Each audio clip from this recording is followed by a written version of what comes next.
Lisa and Robyn are two fun friends diving deep into conversations where nothing is taboo. They believe in eating dessert before dinner and wearing the bikini. They're allergic to labels, authority, and cheap shoes. Currently, they're launching themselves through life being the good time, bold enough to take risks and inquisitively asking, what's next? They hail from New Hampshire, but they could be anywhere dressed in cute clothes. If they had to share a tombstone, it would read, "Curiosity killed these cats." Your hosts, Lisa and Robyn on the mic. So, welcome to Lisa and Robyn on the mic. You are listening on WSMN 1590 AM, 95.3 FM. You can always watch, stream, and listen on WSMN.live as well as YouTube. And occasionally we are up on Facebook, but you can always find us live on Spotify after the show is over. I am in our homes instead of the studio. We're doing something slightly different today with autism advocate and writer of Autism Out Loud, Carrie Cariello. Welcome, Carrie. Thank you. My gosh, this has been a long time coming, but I'm so glad we pulled it together. Yes, we were excited to have you when your book first came out. I got it on Audible. I really enjoyed listening to the three of you narrate it. It felt like you were just on the phone with a girlfriend, just talking, having more of a conversational talk to it. It's a beautiful book. Thank you. I encourage everyone to grab a copy and to read it. And one of the things that I found so striking was I learned so much about autism. And it's something that I think it's in the news pretty regularly. As an autism advocate, I'd be remiss if I didn't ask you, with everything going on now, is it a good time to talk about autism, or is it polarizing as everything else? Well, I think it's always a good time to talk about autism, and I think autism is always polarizing. So it's sort of yes to both. It's polarizing even within the autism community space, whenever something becomes politicized, everybody kind of has their hat in the ring, so to speak. But I think, I wrote a piece for the New York Post recently because there was some content about how Tylenol causes autism when pregnant moms take Tylenol.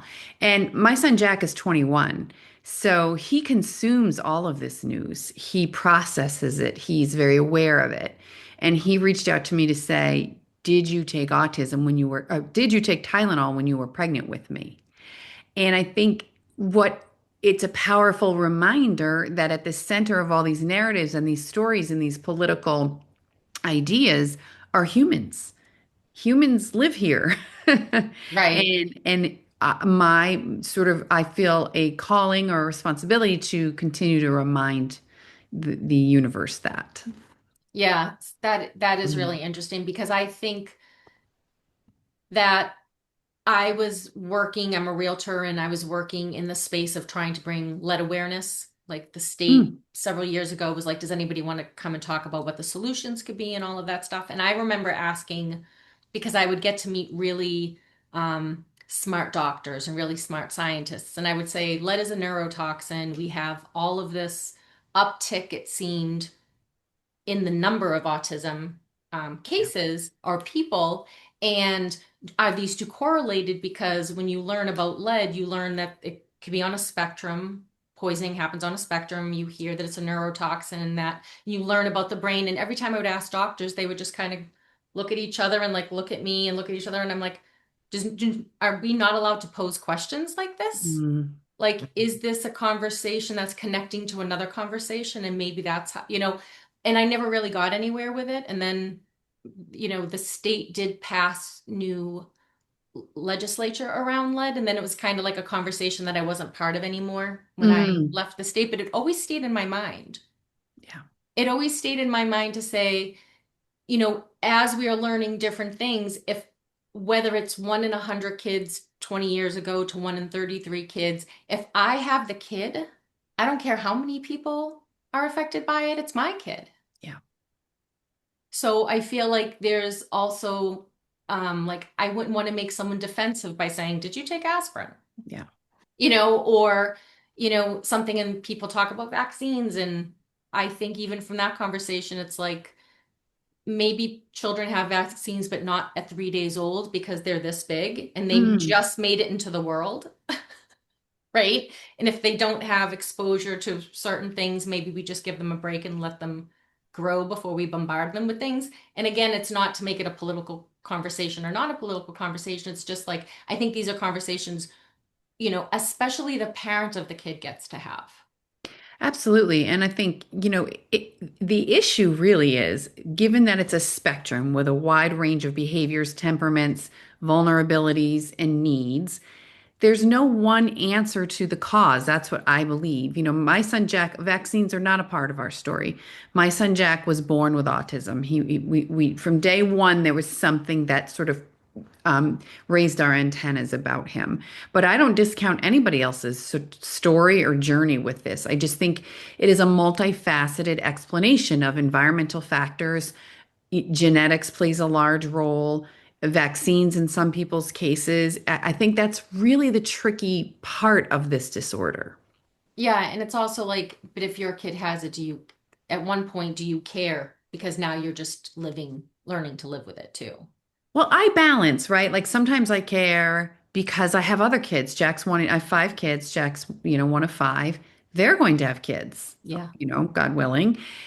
So that would be nice. And then on the other hand, I certainly kind of retreat back to my corner and think I don't really care where it comes from. We're just moving through the day to day and kind of taking care of his needs and our needs. So I think most parents of special needs kids play that balancing act. Yeah. Yeah. And one of the things I thought it was really special to hear three different people with the same thing, but three different things. Because it's written by three of you. What was it like? How did that conversation come up that it was going to be a group effort? Well, Kay Adrian and I sort of met virtually either during or right after the pandemic on a Facebook Live. And we had never been in the same room together until a year ago because we live in all different parts of the country. But we used to do these, we still do sometimes these Facebook Lives, right? And people started coined us the trifecta, the motherhood trifecta is what our followers started to call us. And, we had a lot of fun. And then, Lisa, I know right before we started, we touched on estrangement because, Mhm. as many people who follow me know, I was estranged from my mother and then she passed away. And she passed suddenly, and I actually had a call scheduled with a literary agent for 2 days after she passed away. And for anyone who's had lost a parent or someone important in their world, for me, there's almost this void in the following days, hours, even in days, where you're like, I remember my brother called me and he said, she passed away. And I was on the treadmill and I thought, do I finish this workout? Like what comes next? You're sort of fuzzy and in this void. And I remember looking at my calendar and thinking, okay, I have this call with her. The woman's name is Jennifer out of New York City. Like, do I keep it? That seems so strange. But the one tie that tethered my mother and I together was always books. We didn't speak for nearly 12 years, but we mailed each other books, and that was sort of our connection. And I thought she would want me to keep this call. It would be meaningful to her. The fact that I was a writer was meaningful to her. Mm. And so I made the phone call. And what happens, I was pitching another book entirely, a memoir I'd already written and wound up self-publishing. And Jennifer, what publishers like to say, this is very universal, sort of, this book is terrible, is we don't really see where that would fit on a shelf. I don't really see where that would go in a bookshelf. If you ever hear that, just like know what the hashtag is below it, right? And she said, though, she knew Kate and she had spoken to Adrian at some point, and she said, but why don't the three of you write a book? It would be like three books in one, three very different autism profiles, three very different mothers, and three very different women. And so first I took it to Kate because I knew Adrian would say no.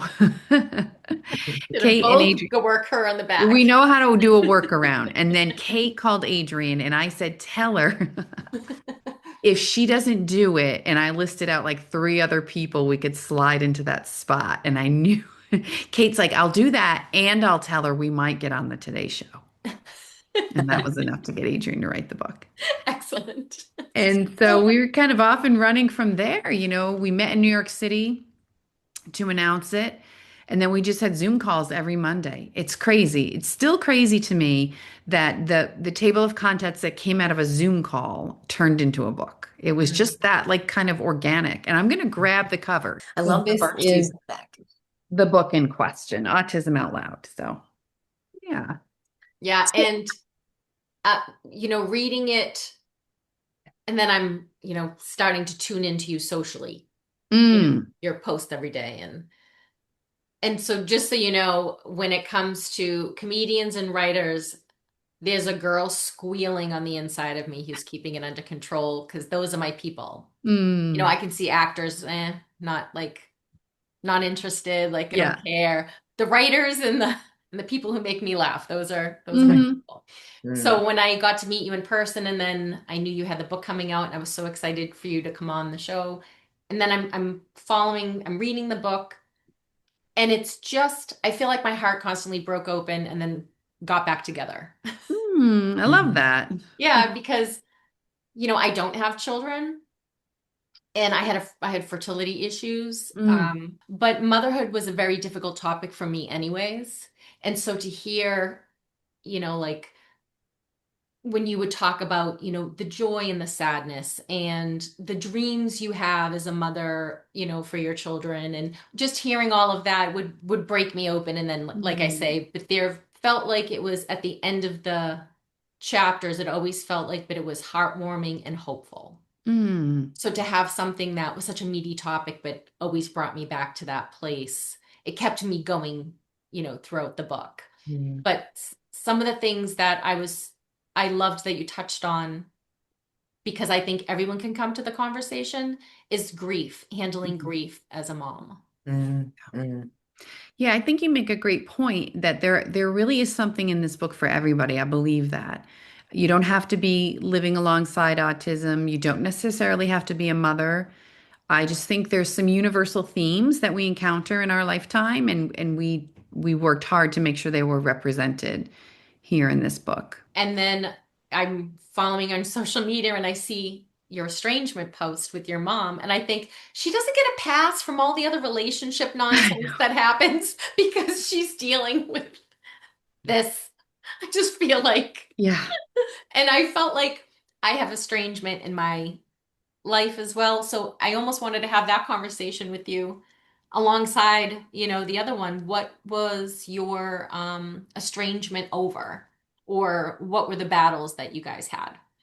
It was sort of a lifelong like struggle to connect with her in any meaningful way. So the backstory is, my mom, I'm one of three kids, and then there's a stepsister much later on. My parents were divorced really early on, and I think my mother, the crux of it, really, really battled mental illness. She was diagnosed with something called borderline personality disorder, which is a very, very tricky disorder because people with that tend to crave connection until a certain point, and then like two magnets they reject, and the rejection sort of got stronger and stronger through childhood and as I became a young adult. And I would say really the breaking point, and I write about this very frankly, is that she did not like my husband. Oh, And if anybody met whenever I tell people that, they're floored because my husband is easily one of the most likable people you could encounter. There was something about him she could not resolve. And, ultimately it was sort of like I have to choose this man and this young family I have, or choose to participate in this toxicity that's coloring every part of my life. And so, you know, people I think on the outside looking in think estrangement is like a huff. It's like a tantrum. Like I've had yeah. enough. It's the adolescent door slam or the stomping up the stairs. And I encourage people to think about it in a much deeper light, that it is a severing of a very central relationship. It's not something people take lightly. It's not something I wanted. And I also sometimes have readers write to me whenever I share about it, like, how could you do that to her? How could you deny her access, or whatever they've sort of dreamed up is that it looks like? And the truth is, it was mutual. It, Yeah. it truly was mutual. And we were better off not in a regular consistent relationship. When we saw each other at the occasional like graduation, Very cordial. My mother was a very interesting person, very well read, very easy to engage with, but she just had this darkness. And Mm. by the end, the darkness really manifested as extreme paranoia. She was a shut-in by the end of her life. She never left her house. She was very, very unwell, very isolated, lived alone for decades. And witnessing her passing, and that was very messy. It sort of renewed my commitment to my son Jack. Not that it ever wavered, but because Jack's vulnerabilities as a person with autism present very similarly as my mother's.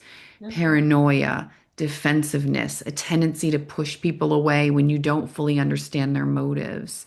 So somehow these two people in my world are deeply connected, even if I can't quite explain it. No, did he meet your mom? So she met him when he was 4. The last time she saw him, he was about 4. So she was along for the earlier part of our journey, even if she never quite believed the autism diagnosis. Mm. And she never fully understood him. But I will say this, she was always drawn to him. Like Mm. in later years when our worlds did collide and I might have had my kids at my sister's house for something and my mom was there, she was always very driven to understand him and she really liked spending time with him, which I found fascinating. She only met I have 5 kids. My oldest is 22. Jack's 21, which brings about its whole new set of challenges. My middle son Charlie's 19. My daughter Rose is 18, and then my youngest son is 16. She only met my youngest son once. Mhm. Mm. So, estrangement it's its own kind of grief. Mm. When she passed away, my brother, who had been in contact, had never broken contact with her, he said, listen, don't sugarcoat it. Don't look back and do the I should have. It Mhm. would have never been the way you are imagining it could have been. Yeah.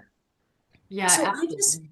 I just want to ask, and I'm sure, everybody, I shouldn't say everybody knows what autism is, Mhm. but what do you think is the biggest misconception that people think or believe about autism?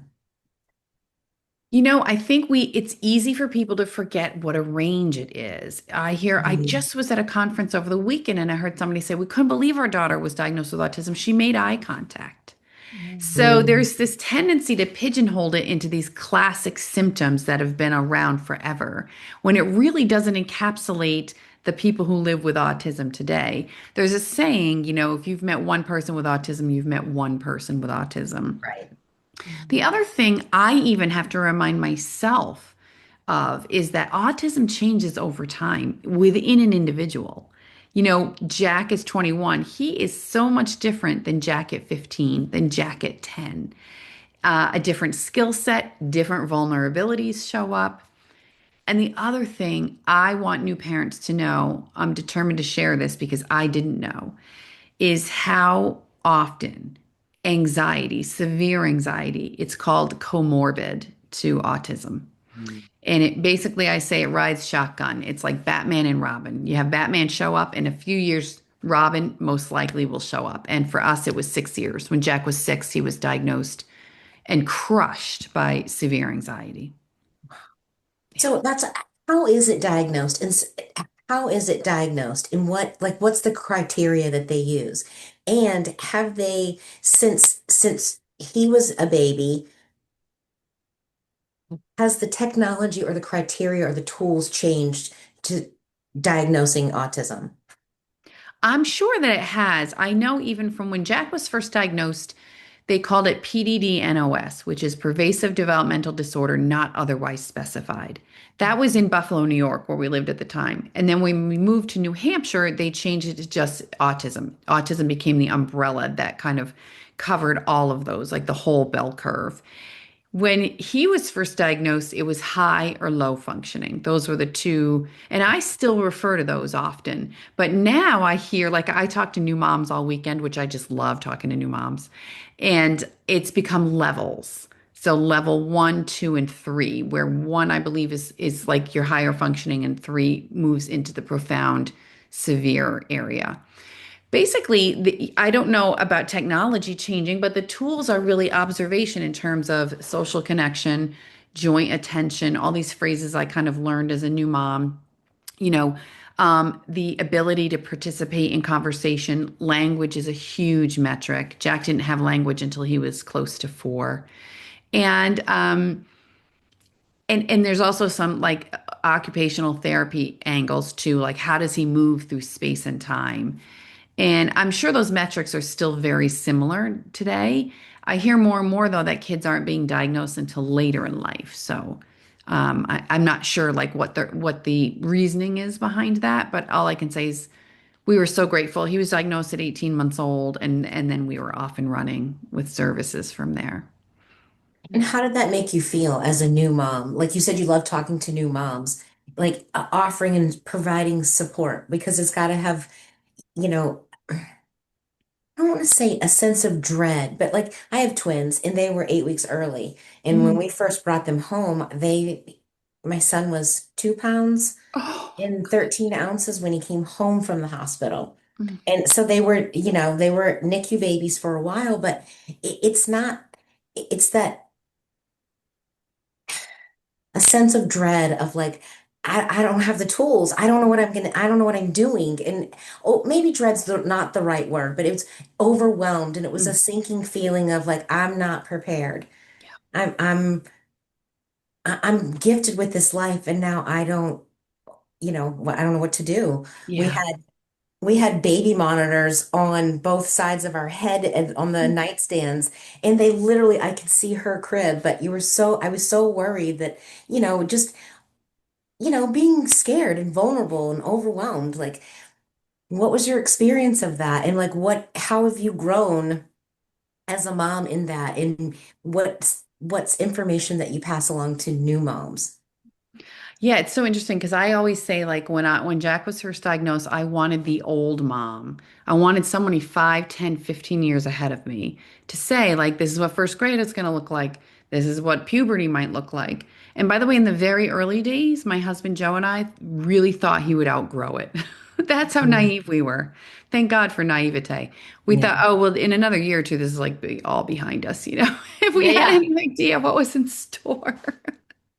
So I am the old mom, and I feel like really passionate about kind of Mm. sharing what worked and didn't work for those behind us. And, my ultimate message is it's going to be okay. It's Mm. going to be messy, it's going to be ordinary, tedious, difficult, but at the end of the day, it's going to be okay. Mm. And I really lean into marriage a lot in my storytelling, probably more than my co-authors, because I've been married for 26 years. It has been a bumpy journey, to say the least. And I really try to encourage new parents to prioritize that. I'm asked a lot, like, you had 5 kids. How did you pay attention to them all?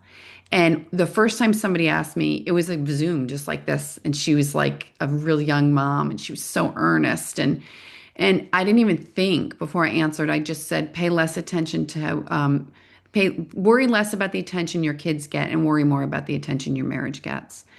And I just spoke about that this week because the truth is, our kids, they get feedback from all different sources in their life: teachers, grandparents, siblings, neighbors, each other. Your marriage only has 2 people who will pay attention to it, you and your partner. And I think it's really often neglected, particularly in the special needs sphere. Mm. Gosh, that's great advice. Yeah, that is great How I advice. did was you? just writing something, but it's not, you're hearing it here first with Robyn and Lisa. I'm trying to think about how to say it. But when it comes to marriage, do the easy things well. If you do the easy things well, you have a better shot at doing the hard things well. And the reason I haven't fully shared is I'm trying to think of what in my day-to-day life with my husband, what are the easy things we do well? One is we always embrace at the end of the day, like when he walks in the door or I walk in the door. We always make a goal to share at least one meal together, even if we eat something different. We are on time for each other, like these really simple things. And another thing is this seems so minute, but when we go to one another's work or social events, we dress well.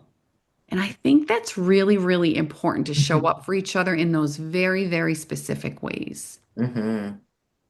Yeah, I think that's really important. How did your other kids, how do the siblings, like how do they all get along and how do they function and flow and Well, I can't believe how old are your twins, Robin? they are 23. Oh, okay. So you're right there with me because I have four in college right now, which is just like bananas. I Oh have yeah. 5 years ago, this house was bursting at the seams. We were a family of seven. We had the noisy dinner every night. And now it's quiet, as you probably can Yeah. relate. I always say, and that's one of the number one questions I'm asked, and we have a whole chapter in Autism Out Loud dedicated to siblings because it's one of the top questions. Kay, Adrian, and I have 13 kids amongst the three of us. They each have four, and then I have five. Wow. And it is a great conversation. So my oldest is only about 13 months older than Jack. Autism has been a part of his landscape for as long as he can remember. And he is really that quintessential leader. Jack is in a fully supported college program right now. And I always sort of credit my son Joseph to that because Jack watched Joseph's trajectory really closely and was determined to model it as best he could.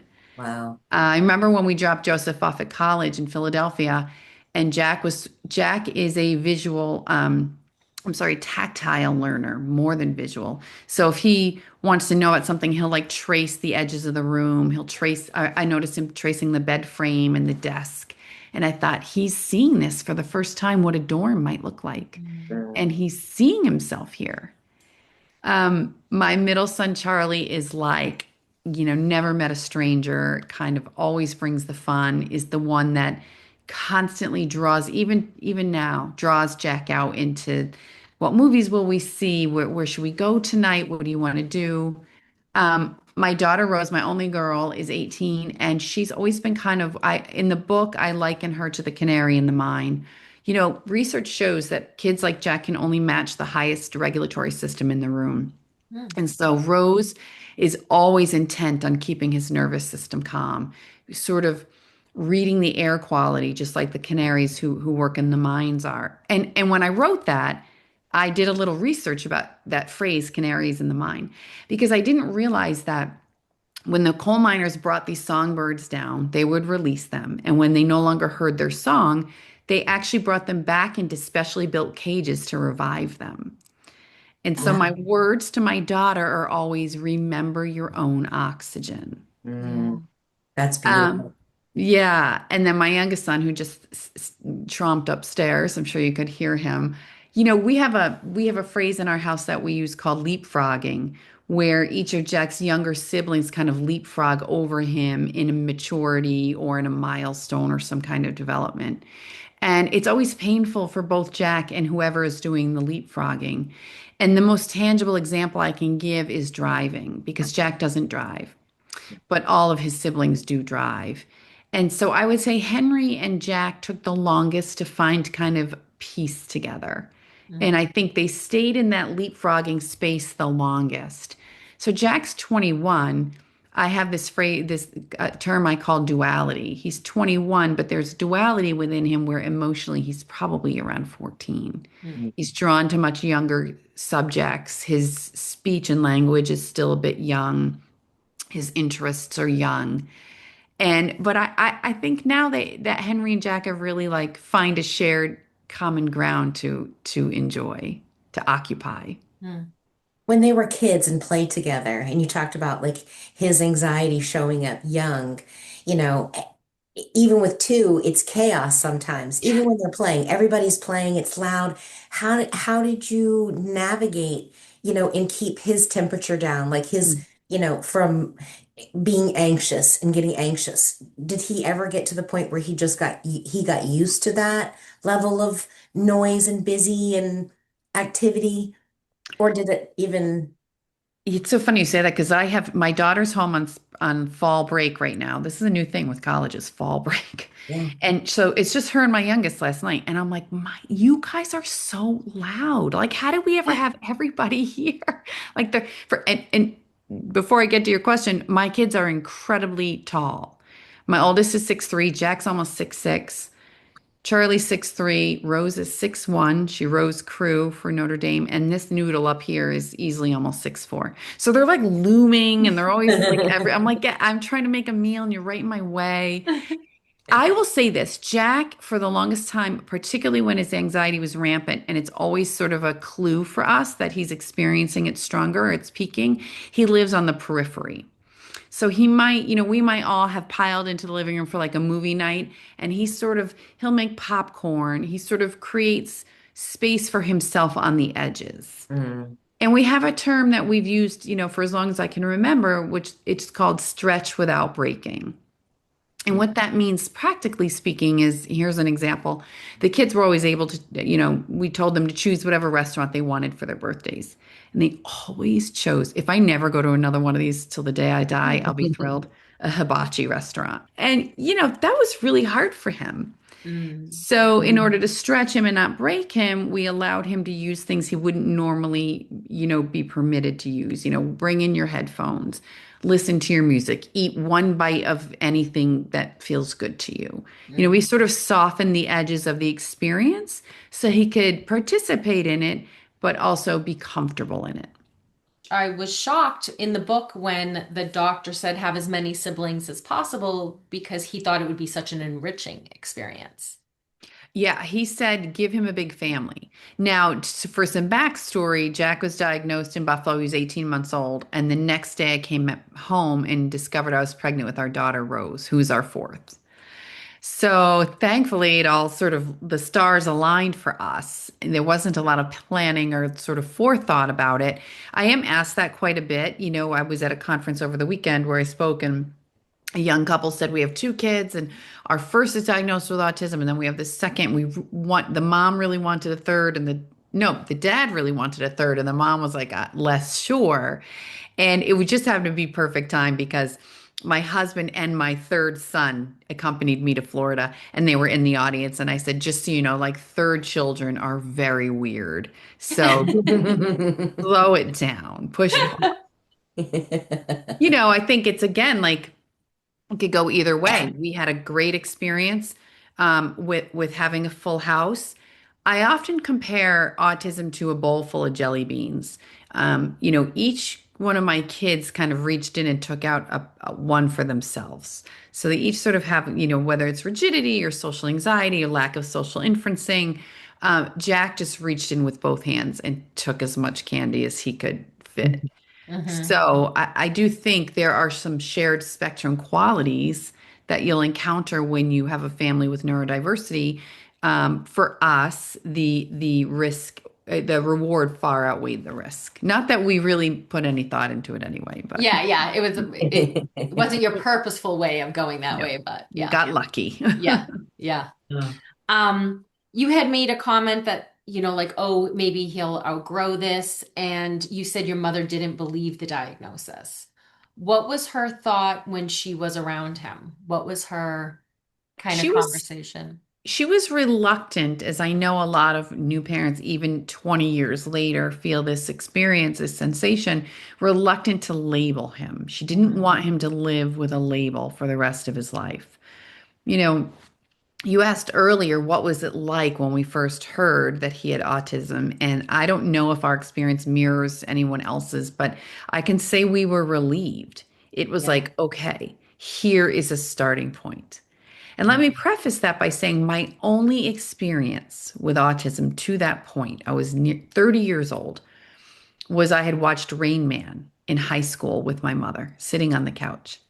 And so I think that also kind of further explains her reluctance to sort of buy into this diagnosis because we both came into it with Tom Cruise and Dustin Hoffman and that real more severe look to it. And so she was like, just slow down. You don't have to rush to do this. And yet, as any special needs mom knows, there is a clock strapped to your back from the word go. And I did need to get things in place to sort of start prompting speech and figure out how to control him. Control's not the right word, but how to settle him. He was completely, he was like a whirling tornado through the Mhm. day. And we just had to get a hold of that. And so the diagnosis just really opened a lot of doors for us. Yeah. So I what is life like with a baby when you said, he got diagnosed early at 18 months old, but what is it prior from a newborn to that 18 months? What does that look like? Like personality, behaviors, because they're babies. Yeah. Yeah. They They're eat, babies. sleep, and poop a lot, and they're learning and grasping. But like you said, you had gotten, had clues along all along. Like, what was the thing that preempted you to be like, something's not right here? What were those things that led you to be like, all right, we need to find an answer. We need to find a direction. And they're not clinical terms, what I'm about to share with you. He really never slept. He slept originally. He slept at like 6 weeks through the night, and then around 3 months stopped altogether. Wow. And he had this real difficulty. You couldn't soothe him. Someone in our universe says it was like he was uncomfortable in his own skin. And that's such an apt description. It was just like he didn't want to be touched. He didn't want to be snuggled. He was always sort of in like this low grade distress. Mm. And I have a few like real like core memories that remind me of what that journey was like. And one was I had just delivered my third son, Charlie, and I had been at the hospital for, 2 nights. And I came home and he walked by me as if I was a lamp, as if he'd never seen me before. And in that moment, I can picture the house in Buffalo when I share this and the living room and all the rug, everything. And I remember it being so chilling, his complete and utter disconnect from us. Mm. Now, I was a really new mom. I had a toddler, him, and a newborn. So it's not like I had this vast experience of what kids' development might look like. But because my older son was just about a calendar year ahead of him, I could say, okay, well, last year at this time, Joey was like playing Itsy Bitsy Spider or mimicking us or wanted a bite of our food or all these ways in which he engaged with us throughout the day. I will say the one thing that finally got the pediatrician to kind of sit up and take notice, because when you go in with these soft, symptoms of like, I don't know, he just never looks my way. Like it's Right. like Yeah. it's Right. like living with a ghost. I joke that I find like when people say about nursing, like it's no big deal, whatever, it's like when I feed a baby, I find it a very personal experience. Like they stare at you. When you like can't stop looking at them, like I promise I will let nothing happen to you. If you feel like this Yeah. like telepathic moment, so to not have engaging eye contact would immediately, for me, be like something's wrong, something's wrong. Yeah, it was really, I know we referred to eye contact before as one of the Mhm. classic symptoms. That's not always the case. For Jack, it was the case. He still continues to struggle with eye contact. But the one thing I brought to the pediatrician was Jack could not manage food. Now, here's this great, great big guy. He was born at 9 pounds, 3 ounces. He was hungry. And back then, they had you start introducing food around 4 months. I know it's much different now, but he could not manage food from the front of his mouth to the back of his mouth. And every mealtime turned into this rage. Yeah. And that's, I remember her saying, I think it's time for some early intervention. And Mm. that sort of got the ball kind of rolling on him. So Yeah, and How I did could you manage imagine like a baby's frustration. How Yeah. did you manage it?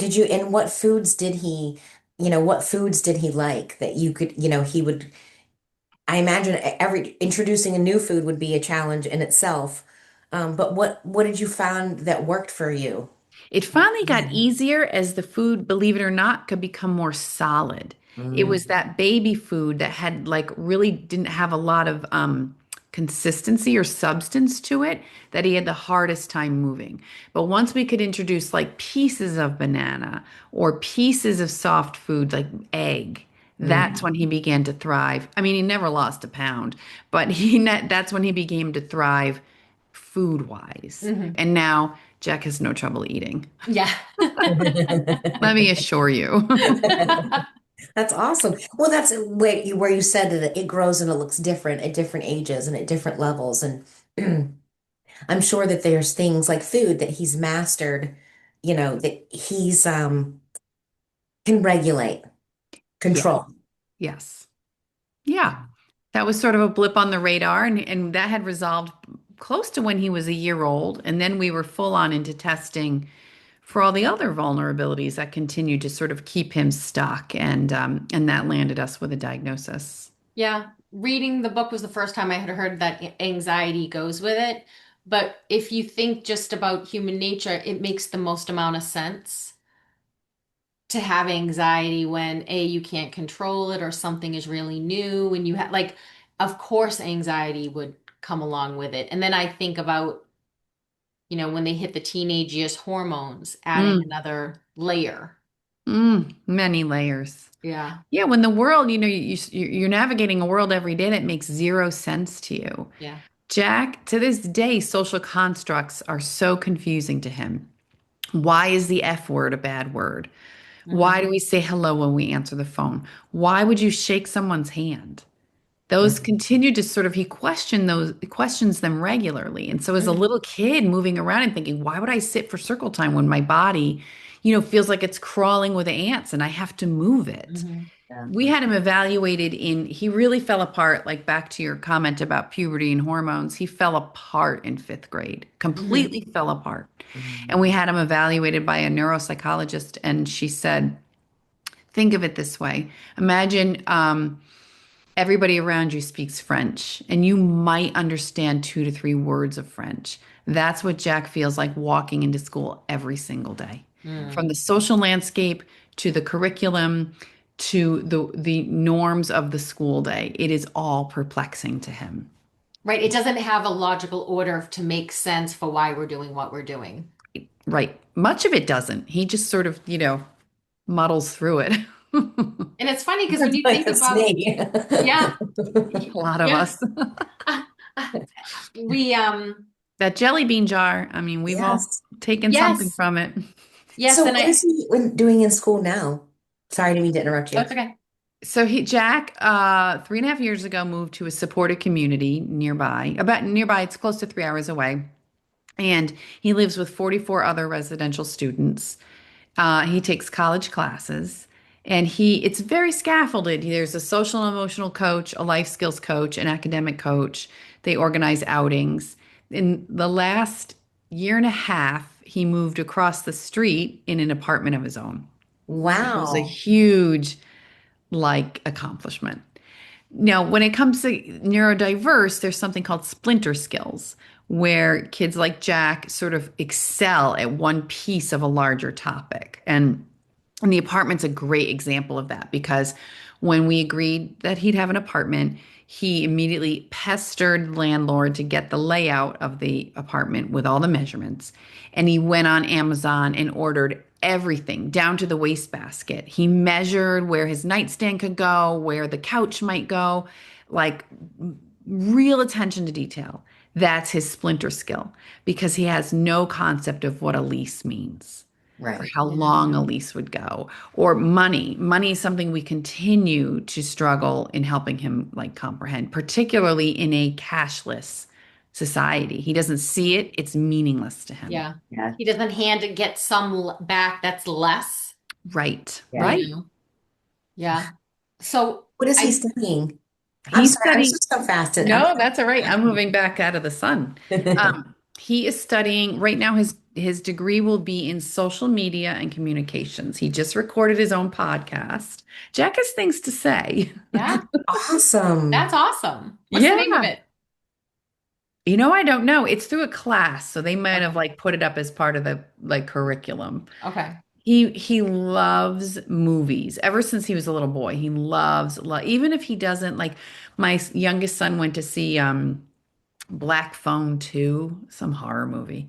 And he said Jack said it was awesome and it was horrible. It was so gory and scary. So Jack takes in information at a surface level a lot of times, and movies are no exception, but he absolutely loves them. And I think the podcast was about comparing different movies. Yeah.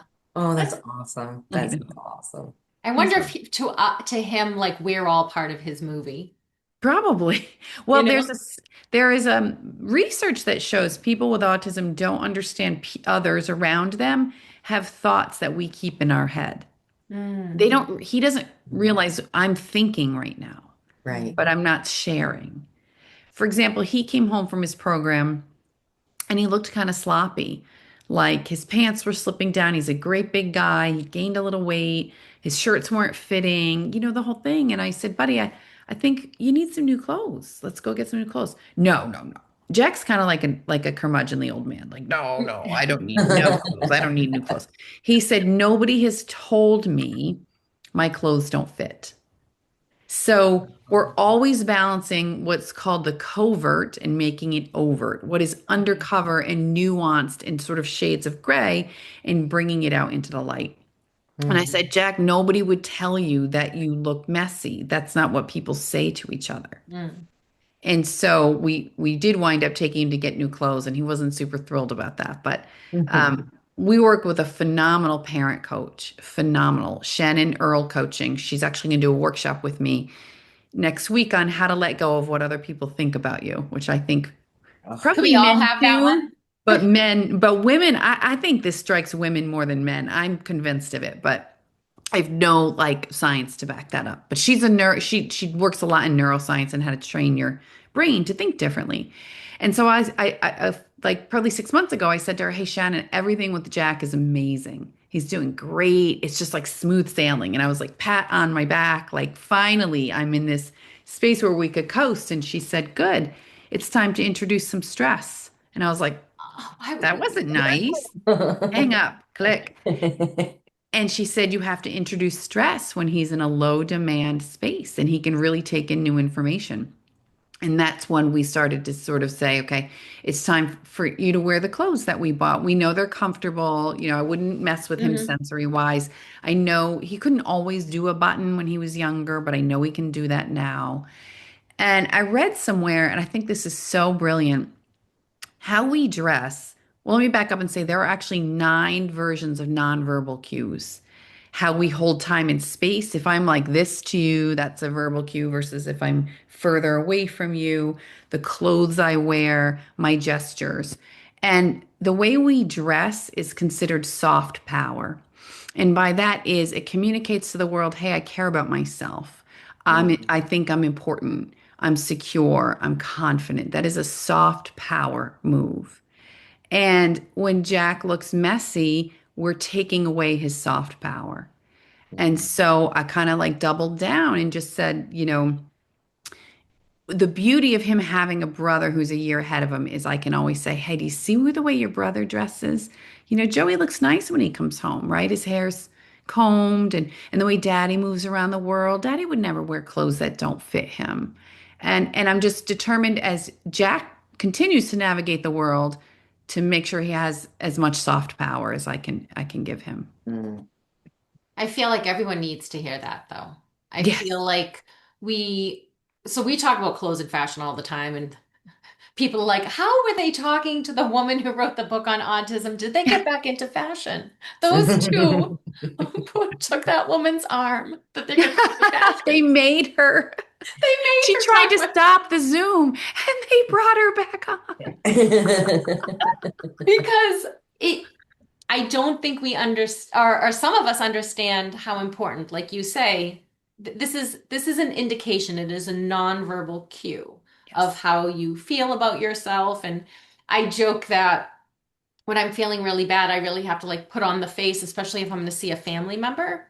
Mm. Because if you go to see a family member and you're looking anything like you're not doing well, you're gonna have an interrogation of like what's happening. You're gonna hear It's about like it. all of a sudden just cutting bangs and being like, "What? Yes. It's fine." We're gonna have a talking to you if you come around looking Right. so sometimes you're like, I don't feel good, but I'm gonna see, Aunt so and so. I better put on my nice dress. Yeah, and I it don't want her. works. It It works. works. And somebody made a comment. This wasn't this recent go around, but when Jack was in high school is when he started to get really particular about his hair. Mhm. Jack, by the way, loves product. Like, can I order it from Amazon? Is it a gel? Is it a cream? He Mhm. loves product.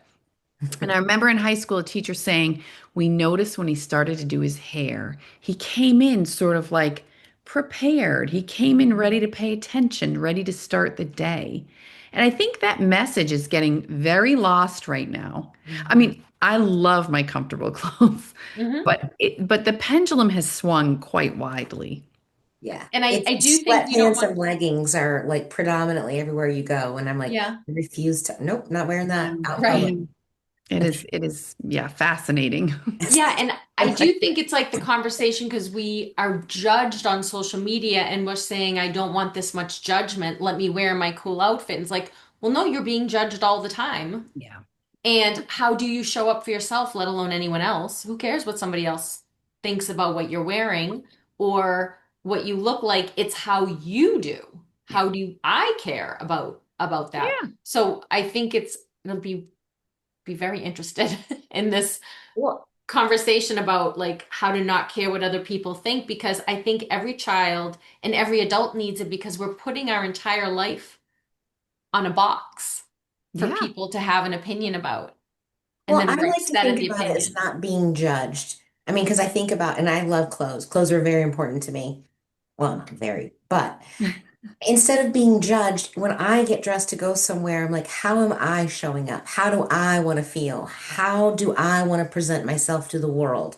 Instead of how do I want to be and feel in the world instead of how is the world receiving me Mm. kind of thing. So Yeah. that's why I'm very conscientious of it. And I do, and it makes you feel, um, I don't know, I wouldn't say powerful, but it gives you confidence, I think. 100%. Do you want to be taken seriously? You Right. know, Jack in particular has a lot of vulnerabilities. He moves differently than the rest of us. If he was here right now, you would see him. He's pacing in the background. He's this. He rubs at his eyes a lot. There's some vulnerabilities I'm not going to be able to take away. So we Right. have got to bolster the Hmm. things we can work with. Yeah. Yeah. So what are the next things for you? Well, I just submitted a proposal for a book about marriage. We shall see. Love it. I No? think in the special needs space, it's something, the feedback I get from my audience is that those are the pieces that do well for me when I share about Joe and I. When, I work hard to normalize marriage counseling. I work hard to normalize figuring out what your default is within your relationship, because I don't think you can change a default mode unless you really, really understand it. Mm, Um, I work hard to share that for moms especially, don't become like the person, the only one who can manage everybody and I have all the answers, and let your partner do it different, let it be messy. For a time I said I want to like brand MOM or trademark manager of moods. For so mm, long I managed every mood in this house, and it's exhausting. By the way, I'm married to an Italian who comes in at a 12, like Hmm. constantly lives in 12. And we're really better at 6. I like Hmm. 6. Hmm. So managing kind of the gap there and bringing everybody to a comfortable space. So that's what and also what we bring with us, the familial baggage which we bring. The longest I lived with a married couple as a child was 6 years. And Ah. that's what I brought, a real big misunderstanding of what day-to-day marriage and building a family looks like. I mm. had no idea. Yeah. So did you pitch this to a literary person and they say go work on it, or are you writing it and then you'll pitch it and then self-publish it if they say I don't find a space I on my don't see shelf? where that will fit.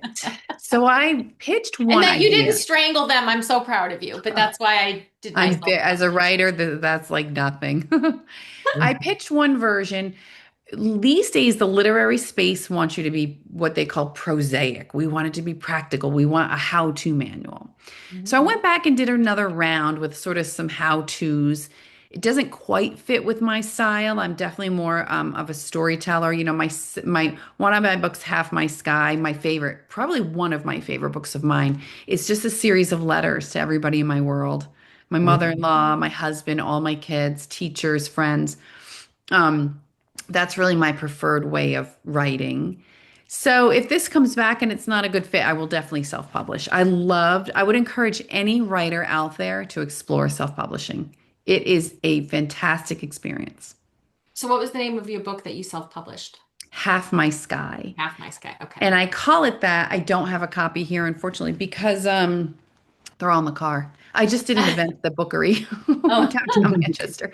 Um, The cover of Half My Sky is Jack holding an umbrella way over his head. It's a candid that I happened to snap when we were in Italy. It had started to rain, and I said, Jack, hold the umbrella over your head. And it so captures Jack literalness because his arms are straight. He's holding it straight up over his head. And then I always say that Joe, my husband Joe, holds up half my sky. Oh, To just sort of Mhm. fit. What's That's interesting to know beautiful. on a publishing standpoint is when you work with a traditional publisher, this is HarperCollins, they sort of are in charge of everything on the outside of the book and a little bit of what's inside the book. When you self-publish, everything is your decision. And what better way to like tell your story than to say, we went round and round about this cover. And while we love it, it was a process to grow to love it. yeah. There's things about it we would have done differently. Mm, Where all my other covers are my own. So Yes. Yeah, yeah. love it. And you have a blog. Do you want to tell everyone where they can find you? I do. I have moved my blog to Substack. I Oh, blog every Monday. I write a free piece every single Monday. I have done that for 13 years. I've never missed a Monday. that's I've amazing. never had a guest post. My Monday blogs are sort of real time, like what's going on around us right now, motherhood and parenthood and all of that. And then every Friday I have a resource article. So this Friday coming up is one on social inferencing. Social Mhm. inferencing is something two of my kids struggle greatly with, and it's the idea that people fit into different contexts in our lives. So I would talk to you differently than I would talk to my girlfriend. I Mhm. would talk to a friend on the playground differently than I would talk to a teenager. But there's two of my kids that all of that is collapsed and everybody sort of occupies the same space and what to do about it. So the resource articles are very, very practical and steeped in what we've learned along the way. Mm. I feel like there's so much just for all of us to learn. Like Yes. when I Yeah. watched Love on a Spectrum, Mm. and they would talk about like at the end of the date what went well, and I was like, everyone needs that at the end of their dating. So true. Dating in the world has fallen apart with apps. Yeah, we need the Everyone could download. use Yeah. can It's these so people be true. used for like, you know, I don't know who doesn't need to hear after a date. Like one of my girlfriends, her son's probably a senior year of college, and every time he goes out on a date, they're like, remember to ask her about herself. Don't ask her to take any pictures of you. Like they give Right, right. don't give her the camera and say, take pictures of me. I Ask her know. questions about herself. Like, so we had these jokes on like, yeah, I mean, it's a different world dating now than when we grew up where we were just hanging out in a park and we didn't have all these other things interfering in just regular connection. 100%. It is a whole new world. Yeah, and God bless all of our children out in it. Yes. Oh, I wouldn't I want to wouldn't be want to do young. that. I'm glad I'm Um, my age. I'm very happy being my age. Me too. I Oh, would not Um, want to go through my 20s and yeah. oh Um, gosh, no. so everyone should get the book, Autism Out Loud. Thank Also, Half you. My Sky. I'll be getting that as well. Mm, thank you. And then You can find me on Facebook, on Instagram. I've recently joined TikTok. TikTok is the wild, wild west. I yes. have a lot of men who want to take care of me over there, want to pay my bills. So I'm investigating that very seriously I bet because Oh, Joe is I like, love could you investigate Joe's that like, very pay her seriously? bills. She doesn't even once said I only had to do dirty talk. I feel like that's easy for 8 grand a month. 8 grand a month, absolutely. I could come up with some I filth. could come up with, I'm a writer. Right. Hello. We could make You you have no idea blush. who you're dealing with. I'm very beautiful on TikTok as opposed to real life. Every day it's like, hello, beautiful. And I'm like, hello Oh, back at hello.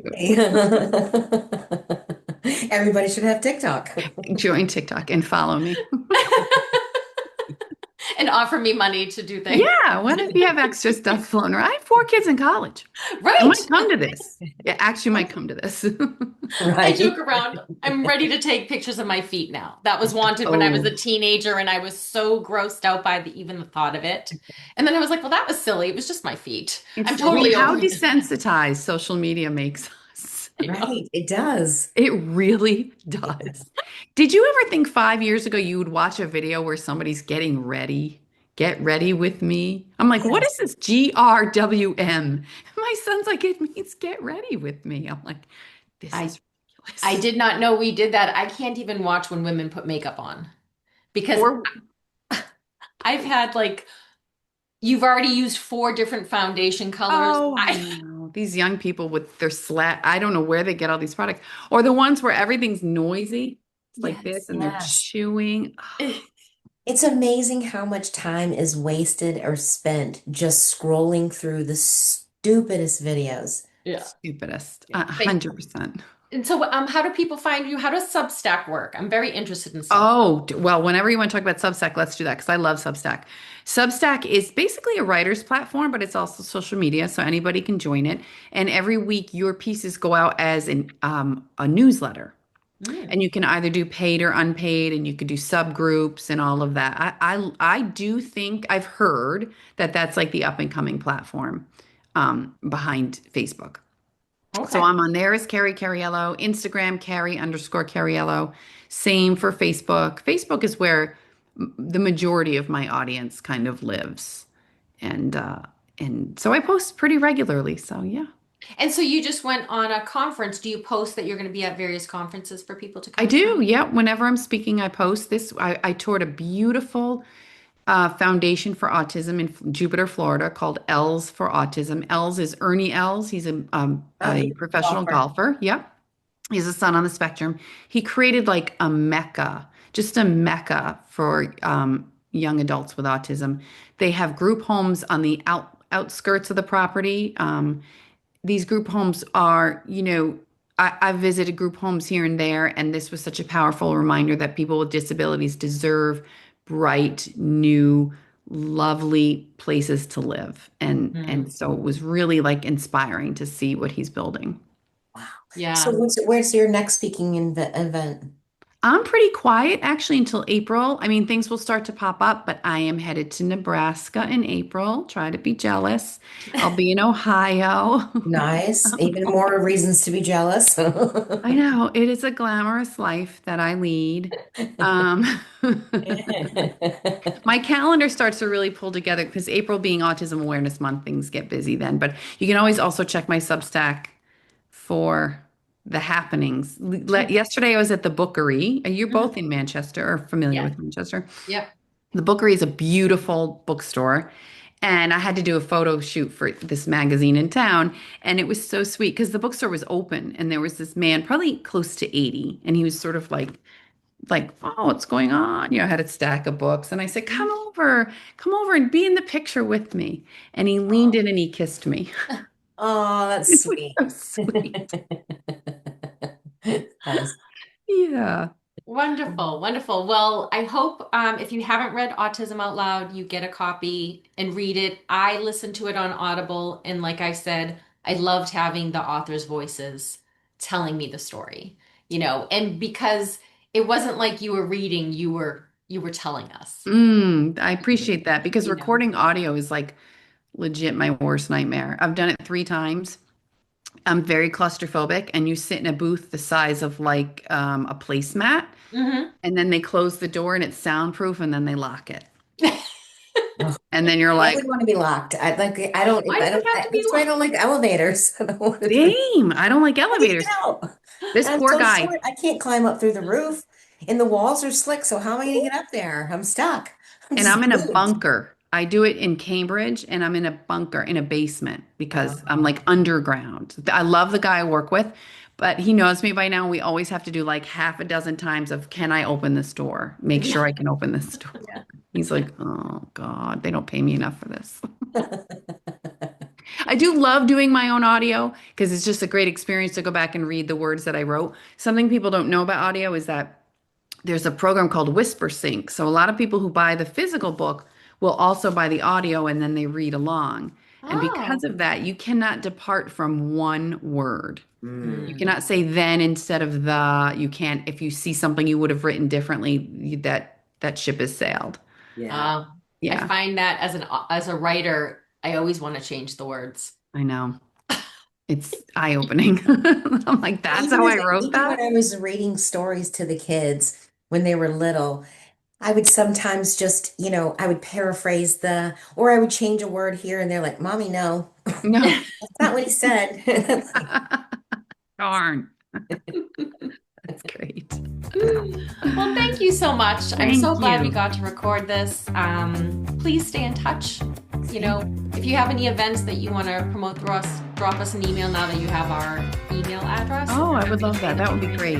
Yeah, we'd love to. We'd love to support you. Thank you. It has been great spending time with you ladies. Let me know when you ever want me back.